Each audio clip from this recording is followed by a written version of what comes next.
Hello students, हम लोगों ने पिछली क्लास में डायमेंशंस निकालना सीखा था कि कैसे डायमेंशंस वेरियस फिज़िकल क्वांटिटीज़ की निकालते हैं। उससे पहले आपने सीखा होगा कि फ़िज़िकल क्वांटिटीज़ जो है वो दो तरह के होते हैं, दो टाइप्स के होते हैं। एक फंडामेंटल फ़िज़िकल क्वांटिटीज़ जिसमें 7 फिज़िकल क्वांटिटीज़ जो आते हैं, जिसमें मास है, लेंथ है, टाइम है, करंट है, टेम्परेचर है, ल्यूमिनस इंटेंसिटी है और अमाउंट ऑफ द सब्सटेंस है, जिसके यूनिट्स भी आपको बताए गए होंगे कि इनके यूनिट्स जो हैं वो मास का यूनिट एसआई में आपको केजी बताया गया होगा और लेंथ का यूनिट एसआई में आपको मीटर बताया गया होगा। टाइम की यूनिट जो है एसआई सिस्टम में आपको सेकेंड्स बताया गया होगा और इस तरह से आपको अमाउंट ऑफ सब्सटेंस का मोल बताया गया होगा।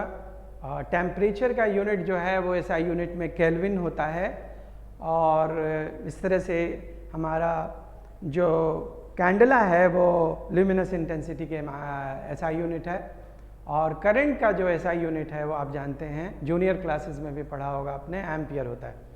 तो इस तरह से ये 7 फंडामेंटल क्वांटिटीज़ हैं और इन्हीं सातों फंडामेंटल फिज़िकल क्वांटिटीज़ से निकल के जो और फिज़िकल क्वांटिटीज़ आते हैं उनको आप डेराइव्ड फिज़िकल क्वांटिटी कहते हैं।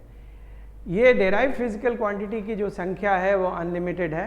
जैसे फंडामेंटल फिज़िकल क्वांटिटीज़ की जो संख्या है उसमें लिमिट है, 7 physical quantity so far we have recognised, लेकिन जो फंडामेंटल फिज़िकल क्वांटिटीज़ के अलावा जो डेराइव्ड फिज़िकल क्वांटिटीज़ हैं उनके संख्या पे कोई लिमिट नहीं है।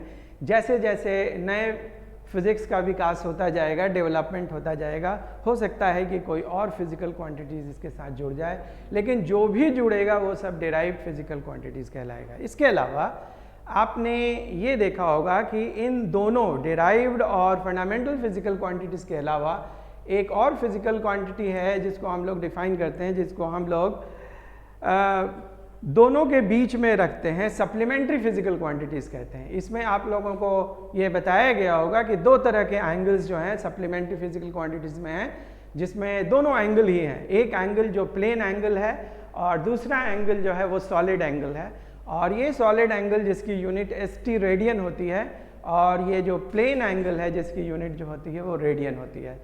यूनिट जो है वो एंगल का याद रखना है। फिज़िक्स में हम लोग डिग्री यूज़ नहीं करेंगे। आप लोग जूनियर क्लासेस में ज्योमेट्री में डिग्री यूज़ करते थे, 20 डिग्री, 30 डिग्री, 40 डिग्री। यहाँ पर रेडियन यूज़ करेंगे और आपको बताया गया होगा कि जो पाई रेडियन होता है वो 180 डिग्री के बराबर होता है। तो इस तरह से आप रेडियन से डिग्री में कन्वर्शन कर सकते हैं और डिग्री से रेडियन में कन्वर्शन कर सकते हैं। स्ट्रेट रेडियन एक 3 डायमेंशनल यूनिट है और वो स्पेस में क्रिएट होता है, तो इसके बारे में आपको बताया गया होगा। आज की क्लास में बेसिकली हम लोग उससे आगे की बात कर रहे हैं। डायमेंशंस आपको बताया गया होगा, फिज़िकल क्वांटिटीज़ का निकालना, फोर्स का, वर्क का, या बहुत सारे ऐसे फिज़िकल क्वांटिटीज़ हैं जिनके डायमेंशंस बताए गए हैं। आज की क्लास में हम लोग वो शुरू कर रहे हैं कि इन डायमेंशंस के यूजेस क्या हैं। तो सबसे पहले हम लोग देखते हैं कि यूजेस ऑफ डायमेंशंस जो है वो हम लोगों को क्या लेना है।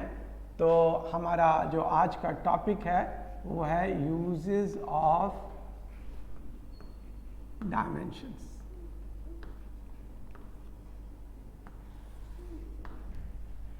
डायमेंशंस के यूजेस में सबसे पहले हम लोग जो शुरू करें उससे पहले हम लोगों को प्रिंसिपल ऑफ होमोजेनिटी पढ़नी है।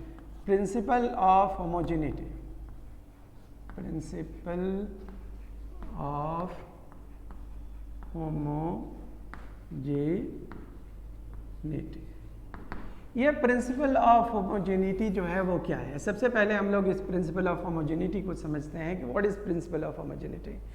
प्रिंसिपल ऑफ होमोजेनिटी कहता है कि आप किसी दो सिमिलर चीज़ को ही जोड़ सकते हैं या दो सिमिलर चीज़ को ही घटा या सब्ट्रैक्ट कर सकते हैं। Two similar things can be only added और two similar things can be only subtracted. For example, आपसे कोई पूछता है कि 2 apple + 1 banana is how much, आप कहेंगे मीनिंगलेस है, addition not allowed. Why? Because banana एक अलग यूनिट है और एप्पल अलग यूनिट है। बट अगर सेम क्वेश्चन करें 2 Apple plus 1 Apple how much, तो आप बोलेंगे कि 3 एप्पल।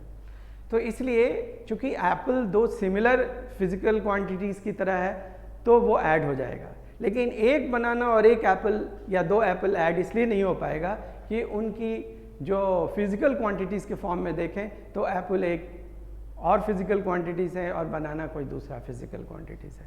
तो 2 or more physical quantities can be added or subtracted if and only if they have the same physical dimensions, otherwise they cannot be added and equated also। तो हम लोग लिखते हैं 2 or more physical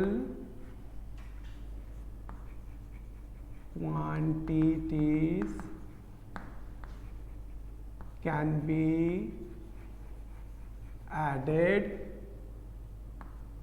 commas, subtracted,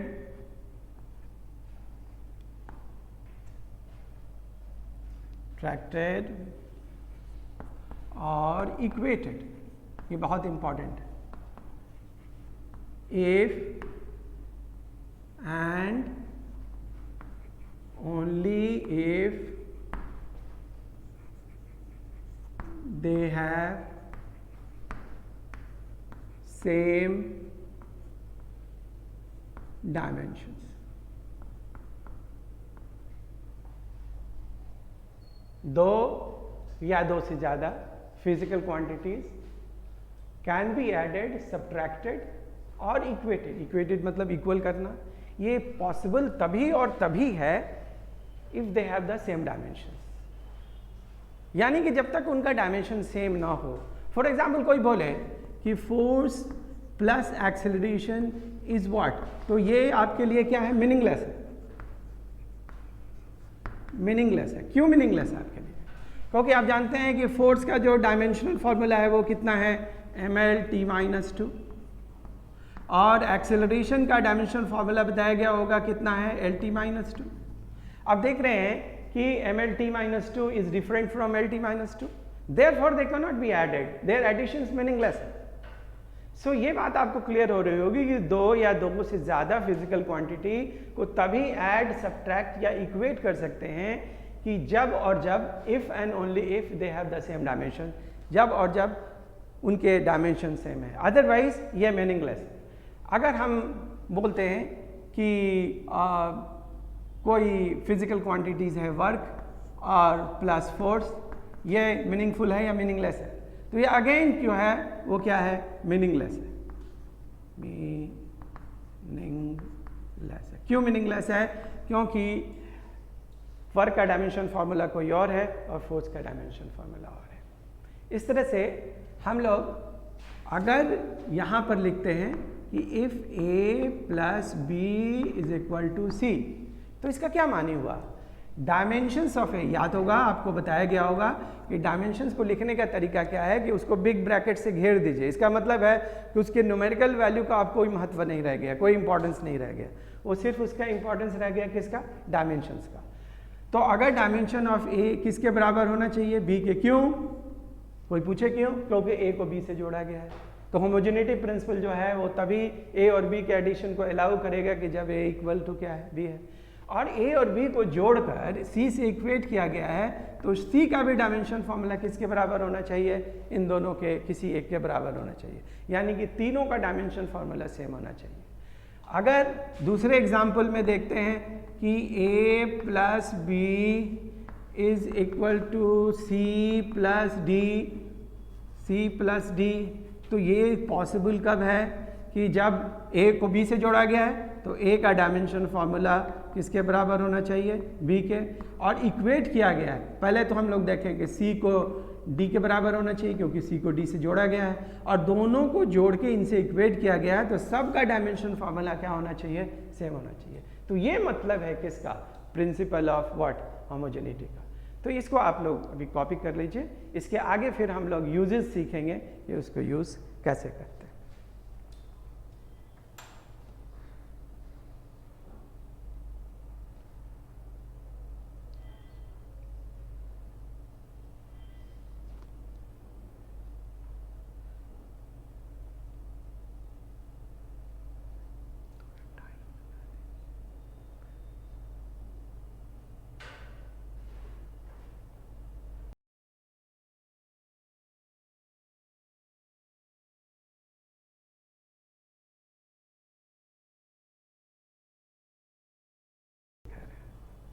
क्योंकि पहला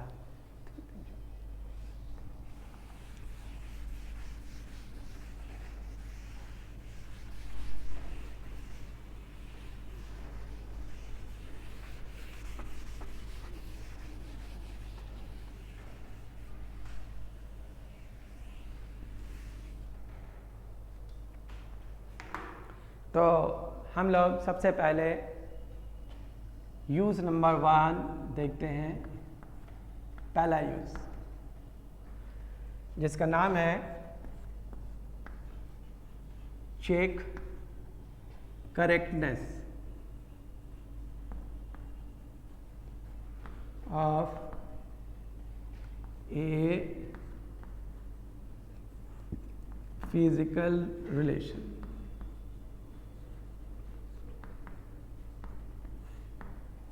किसी भी physical relation का करेक्टनेस कैसे चेक करते हैं? हम लोग फिजिकल रिलेशन का जो करेक्टनेस चेक करते हैं उसमें जो प्रिंसिपल यूज करते हैं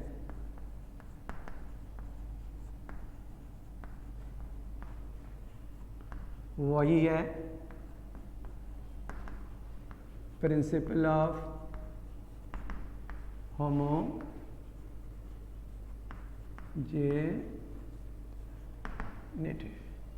इस तरह से हम लोग देखते हैं कि हम लोग प्रिंसिपल ऑफ होमोजेनिटी यूज करके कैसे चेक करते हैं correctness of.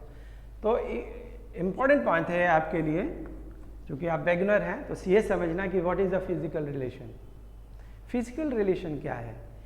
Various physical quantities को अगर हम रिलेट करते हैं तो उससे जो रिलेशन बनता है उसको फिजिकल रिलेशन कहते हैं। तो ए physical relation is relation between different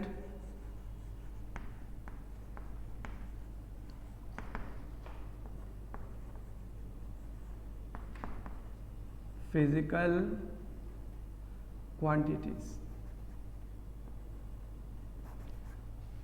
different physical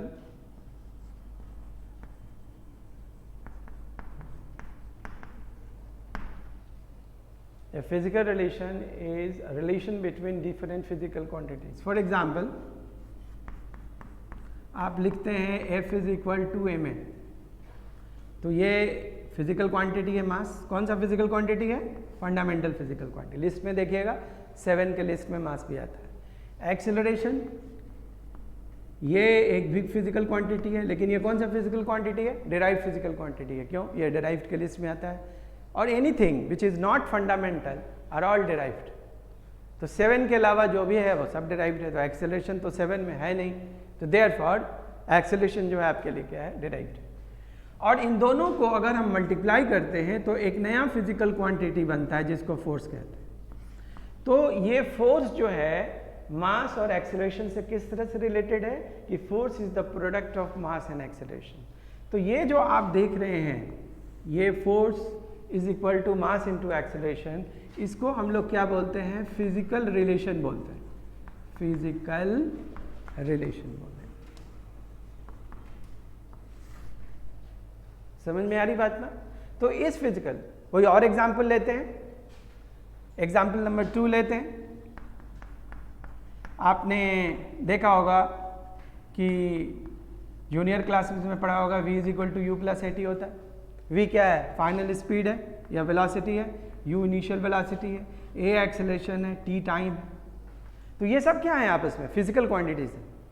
acceleration derived physical quantities, time fundamental physical quantities, u initial velocity ये भी एक डिराइव्ड फिजिकल क्वांटिटी है, फाइनल वेलोसिटी भी फिजिकल क्वांटिटी है। तो ये एक रिलेशन है किसके बीच में? Final velocity, initial velocity, acceleration and time के बीच में। तो this is another physical relation. तो ये जितने भी ब्रैकेट में आप देख रहे हैं ये सब क्या है? आपस में एक फिजिकल रिलेशन है। तो एक फिजिकल रिलेशन क्या है? Physical relation is a relation between different physical quantities. तो यूज नंबर 1 में हम लोग इसी की करेक्टनेस चेक करेंगे, यानी कि देखेंगे कि हमने जो फिजिकल रिलेशन लिखा है F = ma या UV = U + AT, या एक और एग्जाम्पल ले सकते हैं आप, ये भी आप जानते होंगे जूनियर क्लास में, UT + ½ AT²। Any relation which relates two or more physical quantity called a physical relation, और यही फिजिक्स के लॉज हैं। तो इस तरह से हम लोग देखते हैं कि इन फिजिकल रिलेशनशिप की करेक्टनेस को चेक करने के लिए हम लोग डायमेंशंस यूज़ करेंगे, और इसमें जो प्रिंसिपल यूज़ करेंगे उस प्रिंसिपल का नाम क्या है, प्रिंसिपल ऑफ क्या, होमोजेनिटी। तो इस तरह से हम लोग देते हैं, इसको कॉपी कर लीजिए।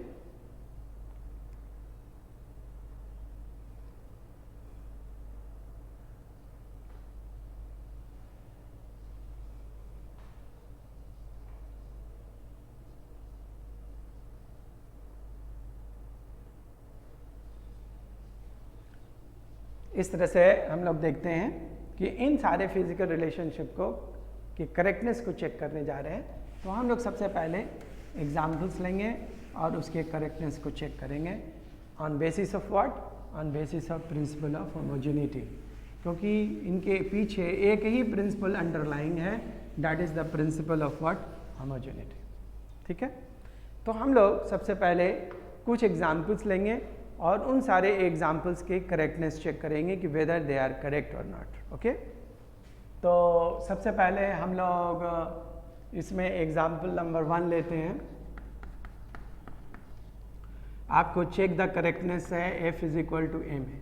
क्वेश्चन है चेक द करेक्टनेस। तो इसके करेक्टनेस को चेक करने के लिए हम लोग सबसे पहले देखेंगे principal of homogeneity. Principle of homogeneity क्या कहता है कि अगर दो चीज़ को इक्वेट किया गया है, इक्वेट किया गया, यहाँ पर इक्वेट किया गया किसको, फोर्स को, किससे, product of mass and acceleration से, एक्सेलेरेशन और मास के प्रोडक्ट से फोर्स को इक्वेट किया गया है। तो जब इक्वेट किया जाएगा तो फोर्स का डायमेंशनल फार्मूला इक्वल होना चाहिए किसके, मास इनटू एक्सेलरेशन के। अब ये डायमेंशनल फार्मूला इक्वल हो गया। अगर इक्वल है तो दे आर करेक्ट, अगर नहीं है तो नॉट करेक्ट। तो सबसे पहले चेक करते हैं। आप जानते हैं कि फोर्स का डायमेंशन फार्मूला कितना होता है, mLT-2 होता है, और इधर मास का डायमेंशन फार्मूला होता है m, और a का डायमेंशन फार्मूला है LT-2। आई होप कि सब ये आपको बताया गया है और याद होगा। तो आप देखते हैं यहाँ पर जो लेफ्ट हैंड साइड है और राइट हैंड के बराबर है, तो इसका मतलब है कि यस, ये क्या है, करेक्ट।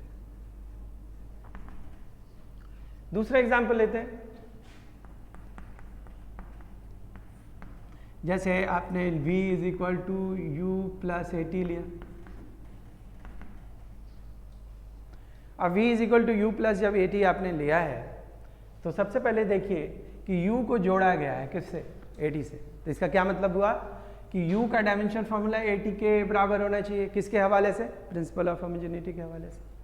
प्रिंसिपल ऑफ होमोजेनिटी कहता है कि दो चीज़ों को जोड़ सकते हैं तभी और तभी जब उनका डायमेंशन फार्मूला सेम हो। तो इसका मतलब है कि डायमेंशनल फार्मूला ऑफ, जैसे ऐसे लिखते हैं इसका मतलब dimensional formula of U must be equal to dimensional formula of AT. Why? Because U has been added to AT, and after adding U and AT they have been equated with what, V.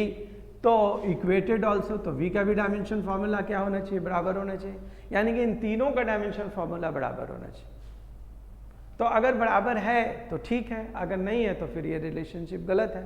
तो देखते हैं, V चूँकि speed है तो speed का dimension formula आप जानते हैं कितना होता है, LT-1 होता है। ये डायमेंशन फार्मूला का जो बेसिक है सब वो याद होना चाहिए, नहीं याद होगा तो फिर आपको दिक्कत होगी। इसलिए आप लोग एक बार डायमेंशंस वेरियस फिजिकल क्वांटिटीज़ की कैसे लिखते हैं, NCERT के अपेंडिक्स में भी है, पीछे जाके देखिएगा फर्स्ट पार्ट में सारे डायमेंशन, उसमें 1 to 45 मिनिमम जो फिजिकल क्वांटिटीज़ है उसके डायमेंशन फार्मूला आपको ऑलमोस्ट याद होने चाहिए इस तरह के क्वेश्चंस को करने के लिए। U क्या है, वो भी तो स्पीड है, इनिशियल है, लेकिन इनिशियल और फाइनल से तो डायमेंशन को क्या मतलब है, तो ये बराबर है। अब A का देखते हैं, A का डायमेंशन फार्मूला आप जानते हैं LT-2 होता है और T का T हो गया, तो ये भी सॉल्व करके कितने के बराबर हो गया, LT-1। तो ये तीनों आपस में बराबर है, तो क्या लिखेंगे, यस, ये रिलेशनशिप जो है वो क्या है, करेक्ट। इस तरह से हम लोग देखते हैं कि तीसरे रिलेशनशिप को भी देख लेते हैं। तीसरे रिलेशनशिप में आप देखते हैं कि s इज इक्वल टू से ut plus half AT square. अब सवाल है कि इसको भी चेक करना है, ये एग्जाम्पल नंबर 3। अब ये एग्जाम्पल नंबर 3 को जब आपको चेक करना है तो इसमें आप क्या करेंगे कि s का डायमेंशन, चलिए पहले यहाँ से इधर से राइट हैंड साइड में देखिए, ut को जोड़ा गया है किससे, हाफ AT स्क्वायर से, तो इसका डायमेंशन फार्मूला इक्वल होना चाहिए किसके हवाले से, दोनों का डायमेंशन फार्मूला इक्वल होना चाहिए।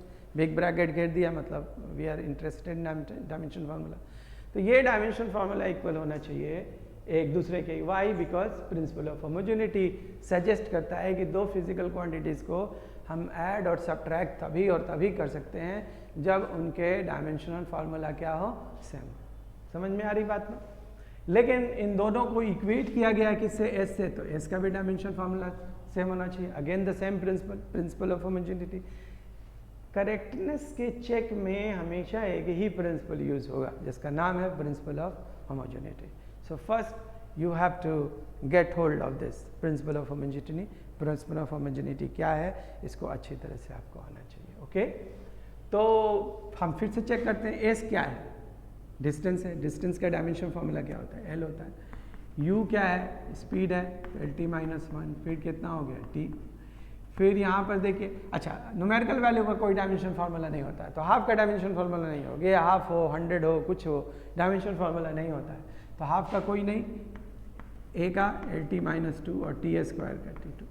तो यहाँ से ये कैंसिल हो गया, ये कैंसिल हो गया, तो यहाँ पर L is equal to L आ गया। इसका मतलब है इट इज़ डायमेंशनली करेक्ट। तो इन सारे एग्जाम्पल्स में हम लोग देख रहे हैं कि कैसे हम लोग करेक्टनेस चेक कर रहे हैं। ठीक है, तो इसको नोट कर लीजिए आप।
फिर से हम लोग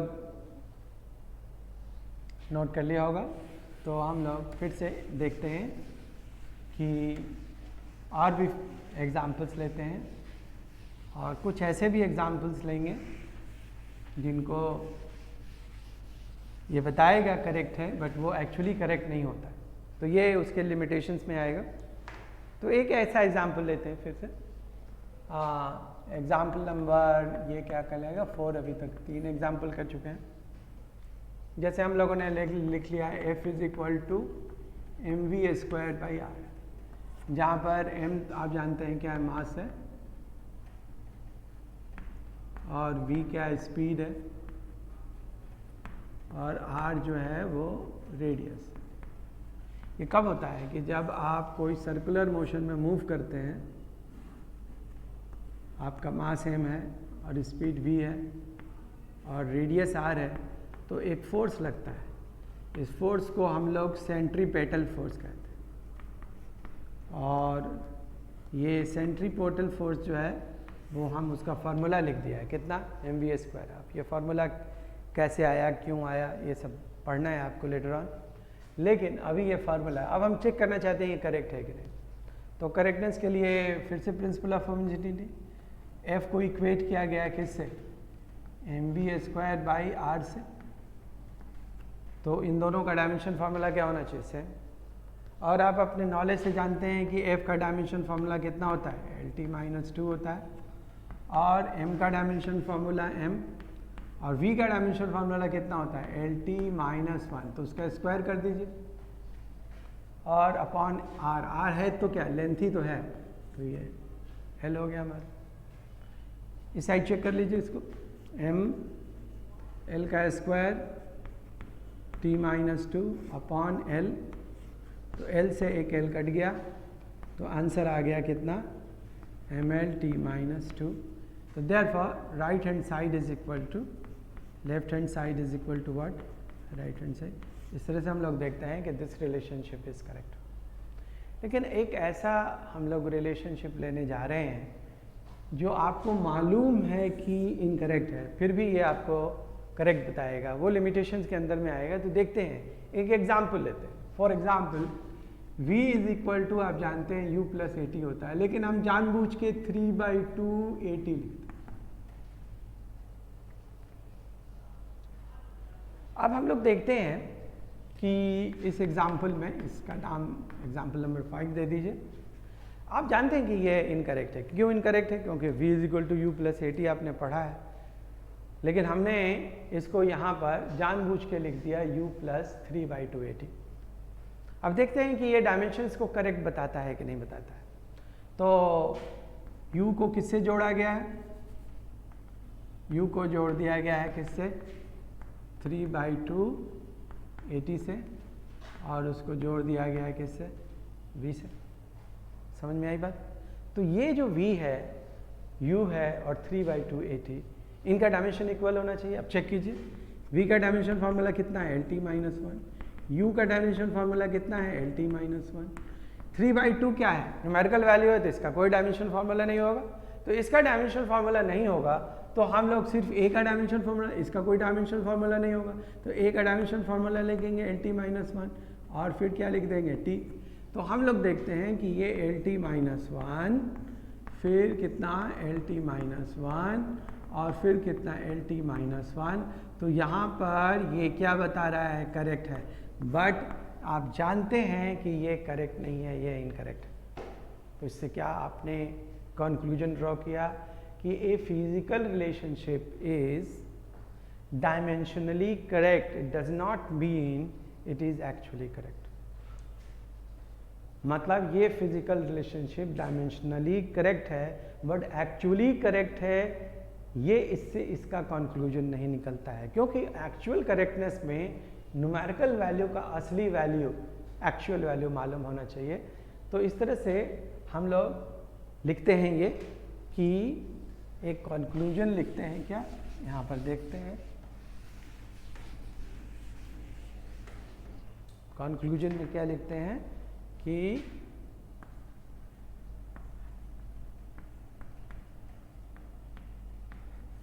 if a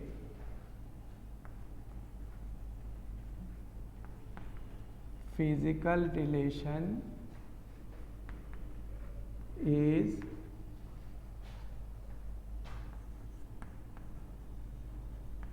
dimensionally correct,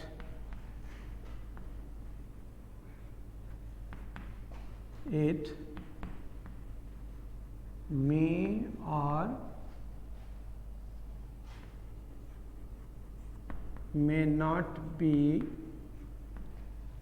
actually correct.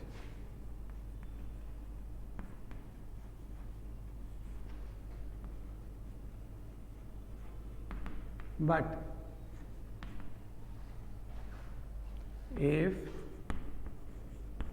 it is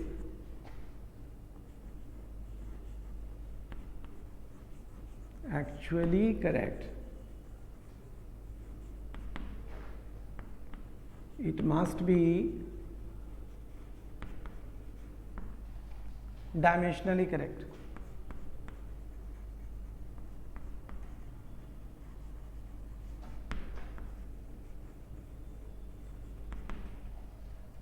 conclusion क्या ड्रॉ किया आपने? If a physical relation is dimensionally correct it may or may not be actually correct.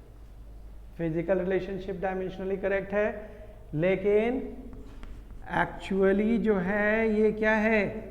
Incorrect है। तो ये फिजिकल रिलेशनशिप डायमेंशनली करेक्ट है तो जरूरी नहीं है कि एक्चुअली करेक्ट हो, but reverse is not true. Reverse कहता है कि अगर एक्चुअली करेक्ट है तो इसको डायमेंशनली करेक्ट भी होना पड़ेगा। यानी कि अगर एक्चुअली करेक्ट है तो डायमेंशनली करेक्ट है, बट डायमेंशनली करेक्ट है तो कोई जरूरी नहीं है कि वो एक्चुअली करेक्ट भी हो। आपसे इससे पहले देखा था वो तो एक्चुअली भी करेक्ट थे, डायमेंशनली भी करेक्ट थे, बट ये एक ऐसा एग्जाम्पल है जिसमें वो एक्चुअली करेक्ट नहीं है। इसके बीच में आप देख सकते हैं माइनस भी डाल दें तो क्या होगा? तब भी करेक्ट बताएगा। प्लस भी डाल दें तब भी करेक्ट बताएगा। 3/2 के जगह 100 डाल दें तब भी करेक्ट बताएगा। यानी कि उसको डायमेंशंस को एक्चुअली न्यूमेरिकल वैल्यू के बारे में कोई ज्ञान नहीं है, कोई पता नहीं है, क्योंकि वो न्यूमेरिकल वैल्यू की डायमेंशन चूंकि नहीं होती तो वो 1 लिखिए, 100 लिखिए, 1000 लिखिए, माइनस लिखिए, प्लस लिखिए, उसको कोई मतलब नहीं है, हर हालत में उसको करेक्ट बताएगा। तो देयरफॉर ये जो है कंक्लूजन जो है आप ज़रूर इसको नोट कर लीजिएगा, ठीक है।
कुछ और एग्जाम्पल लिखेंगे करेक्टनेस में जिसमें आपको बताया जाएगा कि ये करेक्ट है या नहीं है। सबसे पहले हम आपको एंगल के बारे में बता दें कि एंगल जो है वो 2 तरह का होता है, जैसे कि आपको बताया गया होगा पहले भी, प्लेन एंगल, ठीक है, और दूसरा एंगल आपको बताया गया होगा सॉलिड एंगल, ठीक है। सॉलिड एंगल का सिंबल क्या है? इसका सिंबल है ओम, ओमेगा, और प्लेन एंगल का सिंबल आप थीटा ले सकते हैं। अब प्लेन एंगल को कैसे डिफाइन किया होगा इसको हम लोग थोड़ा सा, चूँकि आपका ऑलरेडी कवर टॉपिक होगा तो इसलिए हम लोग इसको ऐसे करते हैं। प्लेन एंगल जो है, मान लीजिए ये रेडियस है और ये कोई ए है, ये बी है, तो ये ए बी क्या है? आर्क है। आपका ए बी जो है वो क्या है? आर्क है। मान लीजिए कि आर्क की लेंथ एल है और ये एंगल बनाता है थीटा। रिमेंबर कि थीटा जो है वो डिग्री में नहीं होना चाहिए, थीटा किस में होना चाहिए? रेडियन में होना चाहिए। तो आपको बताया गया होगा कि जो थीटा होता है किस में? रेडियन में, वो हमेशा आर्क अपॉन रेडियस होता है, आर्क अपॉन रेडियस होता है। तो थीटा जो है वो आर्क क्या है? लेंथ है, रेडियस भी क्या है? लेंथ है। तो इसका डायमेंशन फार्मूला क्या आ गया? m0 l0 और t0। लेकिन हम जानते हैं कि थीटा का यूनिट है, थीटा का यूनिट क्या है? रेडियन है। यही बात इसको एक स्पेशल फिजिकल क्वांटिटी में कन्वर्ट करता है, जिसलिए इसको हमने ना डेराइव में रखा है, ना इसको हम लोगों ने फंडामेंटल में रखा है, इसको सप्लीमेंट्री में रखा है। क्यों सप्लीमेंट्री में रखा है? क्योंकि डायमेंशन लेस है तो इसकी कोई यूनिट नहीं होने चाहिए। Dimension less physical quantity normally they do not have unit. याद रखिएगा, डायमेंशन लेस फिजिकल क्वांटिटी के पास कोई यूनिट नहीं होता है। लेकिन ये एक ऐसा फिजिकल क्वांटिटी है कि बावजूद ये डायमेंशन लेस है फिर भी इसके पास यूनिट है कॉल्ड रेडियन।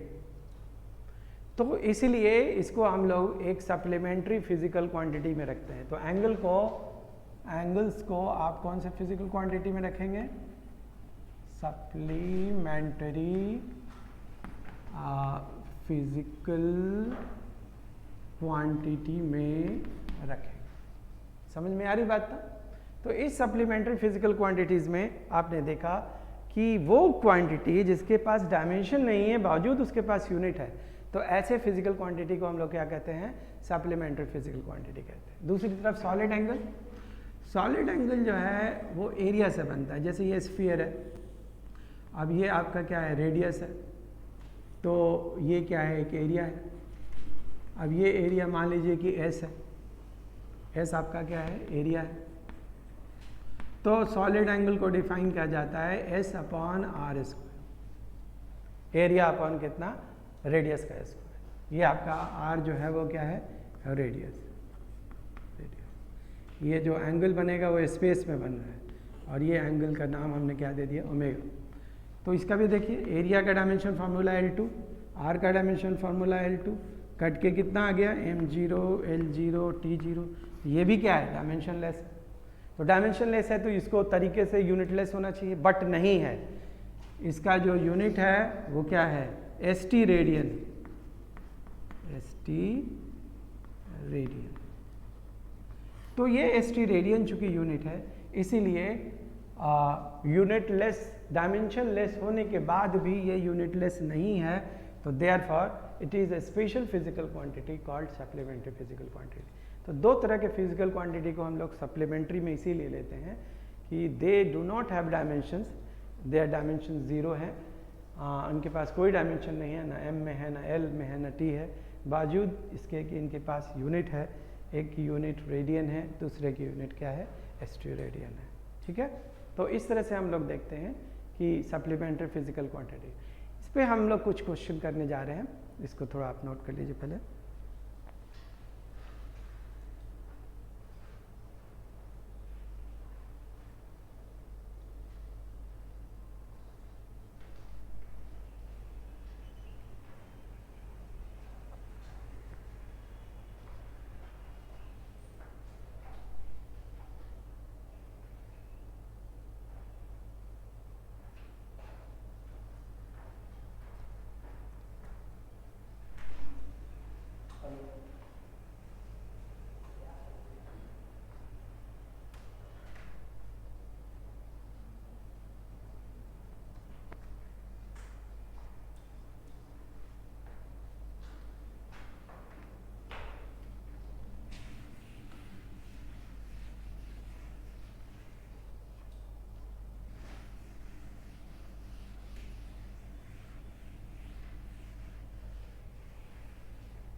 हम लोग कुछ मोर एग्जाम्पल्स करते हैं।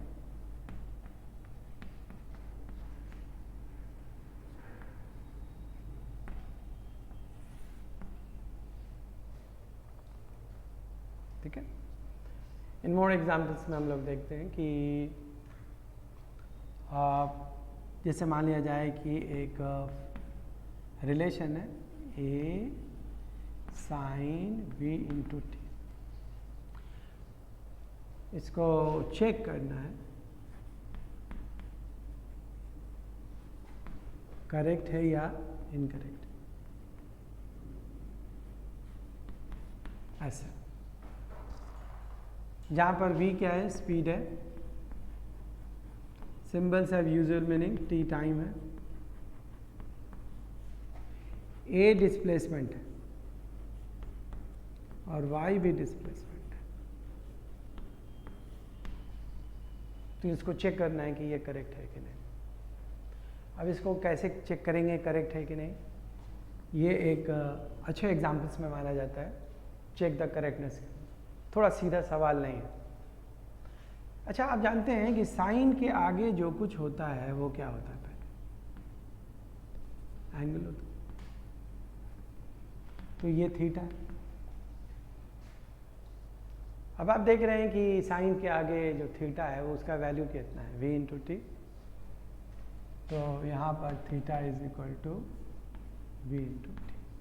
अब डायमेंशंस लिखें थीटा का, तो डायमेंशंस ऑफ वी टी, और v जो है वो कितना है, l t minus one, t क्या है टी, तो ये l हो गया।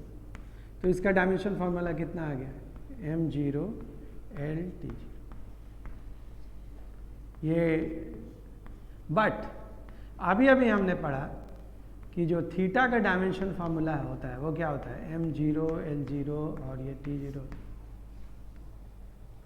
तो ये थीटा दोनों तो हो नहीं सकता, m L T zero, m zero L T zero, लेकिन होता क्या है m zero L zero T zero. तो ये जो है पॉसिबल नहीं है। तो अगर ये पॉसिबल नहीं है तो theta should not be equal to b t. Here theta should not be equal to Vt. Hence relation जो है हमारा क्या है बताइए, इनकरेक्ट। हैंस जो रिलेशन है वो क्या है हमारा, इनकरेक्ट है, रिलेशन करेक्ट नहीं है। तो सिर्फ आपने एक चीज़ को टारगेट किया, साइन के आगे जो एंगल है, और उससे डिसाइड कर लिया कि ये रिलेशनशिप करेक्ट है नहीं है। वाई अगर ये रिलेशनशिप करेक्ट होता तो थीटा को क्या होना चाहिए था, डायमेंशनलेस, लेकिन थीटा यहाँ पर डायमेंशनलेस नहीं है, उसके पास एक डायमेंशन है किसका, लेंथ का। तो एंगल का चूँकि डायमेंशन नहीं हो सकता है, इसलिए जो रिलेशनशिप है वो इनकरेक्ट। ठीक है, एक और एग्जाम्पल हम लोग देखते हैं।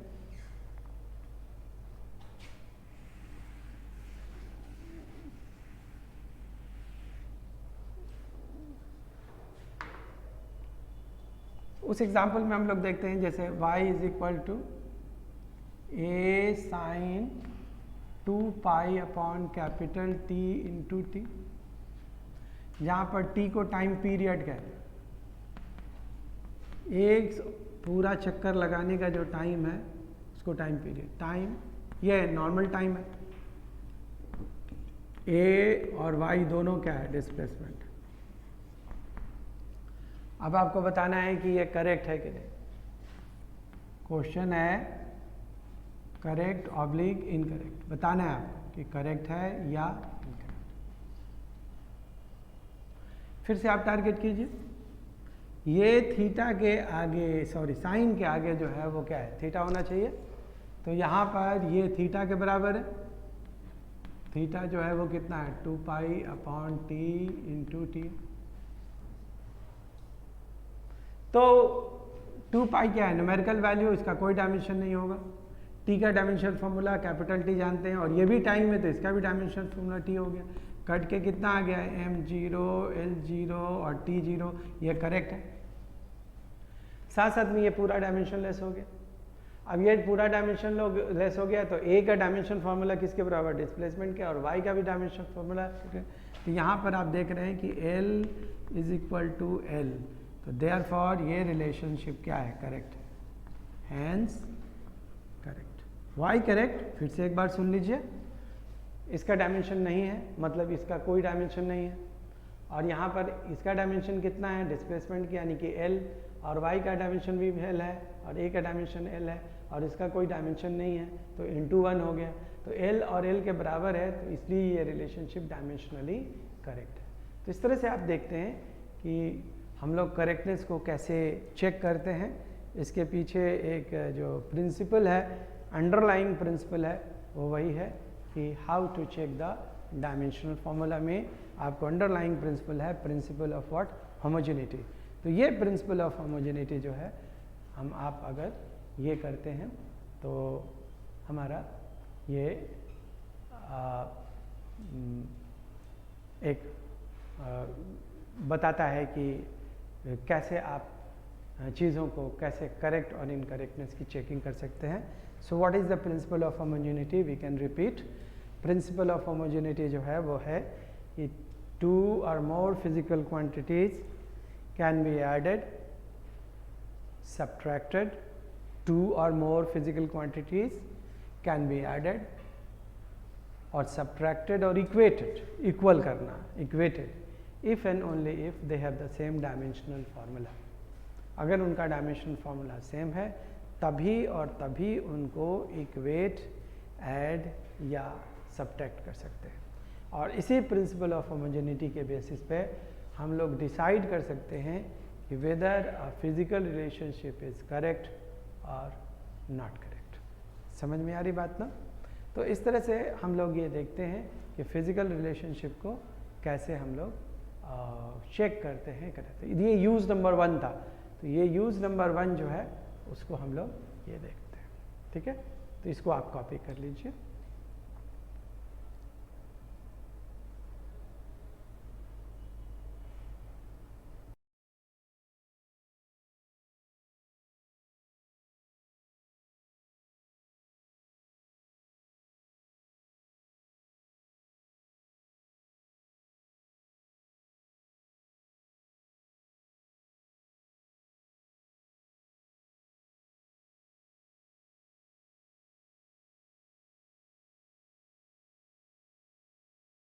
हाँ, इसको आप कॉपी कर लीजिए और हम लोग अगली क्लास में अगली यूज़ करेंगे, क्योंकि इस क्लास में थोड़ा समय कम है तो इसलिए उस यूज़ को स्टार्ट नहीं करते हैं। हम लोग अगली क्लास में एक नया यूज़ सीखेंगे। तो आई होप जो भी क्वेरीज हैं आप लोग पूछ सकते हैं, जो भी डाउट्स हैं, जो भी डाउट है, feel free to ask questions. कोई भी क्वेश्चंस आपके दिमाग में आ रहा है, कोई अपनी तरफ से कोई प्रॉब्लम है, कोई भी हो तो आप फ्रीली आस्क कीजिए। हमेशा हम हर चीज़ों को जवाब दिया जाएगा, यहाँ पे जवाब देने की कोशिश की जाएगी। तो therefore you ask everything, you can ask whatever the question that comes in your mind। ठीक है, तो इस यूज़ को आप अच्छी तरीके से मतलब कि कर लीजिए। नेक्स्ट यूज़ भी बताया जाए आपको कि कैसे हम लोग अगला यूज़ करते हैं। अभी डायमेंशंस के यूजेस और हैं, 4 यूजेस हैं, इसमें एक यूज़ आपको हमने बताया अभी, और उसके ऊपर हम आपको क्वेश्चन कराएं कि कैसे करेक्टनेस को चेक किया जाता है। करेक्टनेस को चेक करने के लिए वेरियस फिजिकल क्वांटिटीज़ का डायमेंशनल फार्मूला आपको याद होना चाहिए। कुछ बेसिक फिजिकल क्वांटिटीज़ का, लाइक फोर्स है, वर्क है, पावर है, एनर्जी है, टॉर्क है, सरफेस टेंशन है, ये सब दिया हुआ है एनसीईआरटी के 1 to 45 अपेंडिक्स 9 में, पीछे पेज में देखिएगा तो ये सब सारी चीज़ें वहाँ दी हुई हैं। उसको आप लोग उसको कॉपी कर लिया होगा आप लोगों ने। फिर अगली क्लास में हम लोग इसको कवर करेंगे, अगले यूज़ को। ठीक है।